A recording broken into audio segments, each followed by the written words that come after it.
జయ వీరభద్ర కుసం నమో నమ. జగన్ గారే అంటారు ఇప్పుడు మండదా అక్క, మండదా చెల్లి, మండదా అవ్వ అంటాం కదా. అట్లా మనం కూడా ఒకటి అర్థం చేసుకోవాలా. ఈరోజు నువ్వు చేసిన పరిస్థితికి పోలవరం, అమరావతి అన్నీ ఎంత గందరగోళం. అమరావతిని అయితే నాశనం చేసినాము, రైతులను ఎంత అవమానం చేసినాము.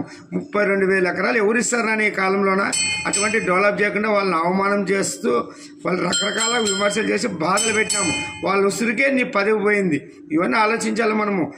రకరకాలుగా అన్నిట్లో విమర్శలే. మీరు ఎంతసేపు ఉన్న మీటింగ్లు కేబినెట్ ఏమిటికి చంద్రబాబుని తిట్టాలా, పవన్ కళ్యాణ్ తిట్టాలా, లోకేష్ని తిట్టాలా, అది కాదు.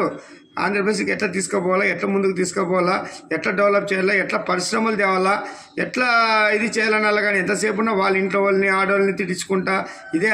ఇట్లాంటి కేబినెట్ ఎప్పుడు చూడలేదు మన ఆంధ్రప్రదేశ్ చరిత్రలో. శాసనసభలో అంత గందరగోళం. 5 ఏళ్ళు ఒక చీకటి రాజ్యం ఉన్నట్లే 5 ఏళ్ళు.